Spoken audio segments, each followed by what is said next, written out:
Hello, my name is Demetria Denise Jones, and I am scared and nervous out of my mind right now.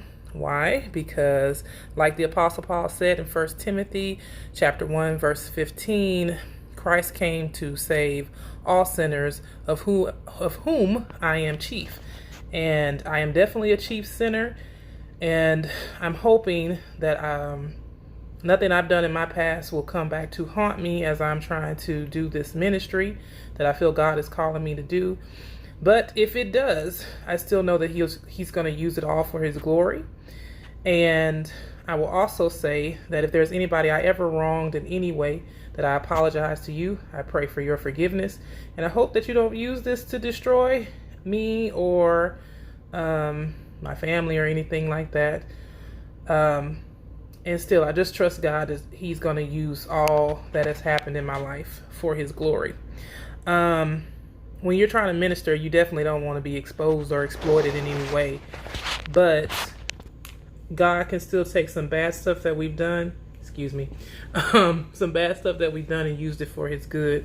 So we've got a lot going on in our world, and I just felt God tugging on my heart to do some things about it. And what he gave me was Struggle Victory Ministries. Struggle Victory is going to be a digital ministry and platform that's aimed at adults 18 and up. Since I'm a teacher professionally and privately, I encourage viewers who are 17 and under to let your parents watch my videos first. And if they approve of it, then you can watch it with your parents. Or you can watch it separately as long as they give you their consent. I'm going to try to be as inoffensive and family oriented as I can be, and occasionally I will have to address some difficult subject matter, and I will do that to the best of my ability to be respectful and objective in my addressing of difficult topics. But I still just want people to know who it's aimed for. The whole purpose of Struggle Victory Ministries is to be a digital ministry and platform that shares the truth and love of Jesus authentically, succinctly, factually, accurately, biblically, and creatively, a lot of leads there, to viewers so that they will be enlightened, empowered, and encouraged to respectfully unite and create solutions for peace, even if they disagree. My short-term goal is to post a 1-minute video weekly for a year. I have already surpassed that time. My long-term goal is to receive 100,000 comments about how God has used this ministry and platform to change 100,000 viewers. I had to write a lot of this down, so I want to make sure I come across clear as possible. I said the 100,000 comments, prayerfully they come from different viewers, but if they don't, if it's one viewer who's saying 100,000 times how God is using this channel to bless their life, then I give God glory, because that's what the angels are doing in heaven, according to Luke 15:10. And I'm not affiliated with anyone. I just really want to help. There's just been too much going on for me not to do anything. And I believe that all humans deserve peace, which to me means that they can live, run, breathe, eat, and sleep without fear. Peace actually means and is defined as freedom from disturbance. And our world is in a constant state of disturbance. And today is Juneteenth. It is June 19th, 2020. And we celebrate in the U.S. The total freedom of African American slaves in the U.S. on this particular day.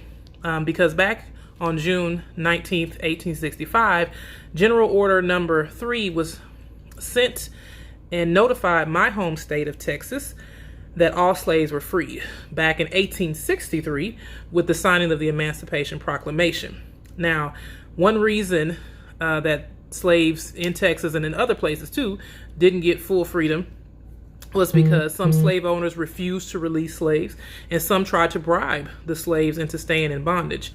And what's kind of amazing about that is 155 years later, we got similar events that are still occurring like that in 2020.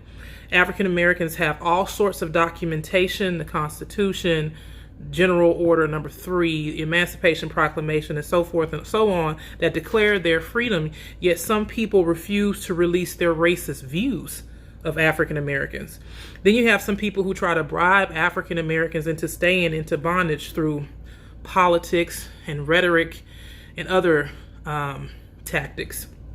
The bondage of 2020 is a little more subtle, but more and more that monster that's really called hatred is becoming overtly clear, which is why Struggle Victory Ministries is being launched today to remind, inform, and encourage anyone who feels oppressed that you can be free in Jesus.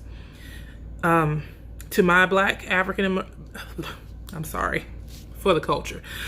To my black African American brothers and sisters, no matter how racist people or systems try to deny or delay our freedom and peace, we have it, we've earned it, and no one can take it from us without our consent. Let's continue to peacefully protest and strategically advocate for change with viable, concrete solutions that will benefit current and future generations. To those who are rioting and looting, I encourage you to choose peace and be free of your anger, although I do understand it. Unfortunately, your acts of destruction and theft undermine the peaceful protests and the peaceful marches and movements, and it solidifies for those who are biased and ignorant in their thoughts that they feel it's justified to kill people of color because in their minds they think people of color can't articulate or express their anger without destroying or taking something, which is simply not true. I encourage those who might be rioting or looting or tempted to riot and loot to please join the peace rallies that are going on and fight injustice with one of the most effective weapons in human warfare, which is wisdom. To the good police officers, I understand you are human and your job is not easy. Teachers share some similarities with you. We have to protect and serve compliant and non-compliant individuals from various walks of life. We try our best to leave work at work and home at home, but sometimes our personal and professional lives stay with us and they tend to cross paths. I'm asking you to encourage respect, accountability, wisdom, and peace in your precincts. Strive to show in all facets of your life, especially when you're encountering someone who has validly come to distrust the police, show them those aspects. Show them respect. Show them wisdom. Show them peace. Your positive actions can potentially open and change their minds. And I do thank you for your service, particularly the police officers who are doing just what is required of them to protect and serve. To political leaders, I also know your job is not easy either. Please continue doing all you can to work together to benefit the citizens of this country. And I thank you for your service.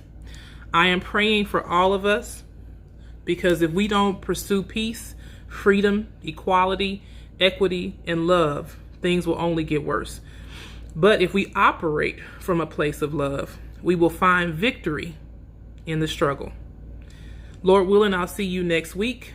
Take care and stay safe from COVID and hate. With love, I bid you farewell.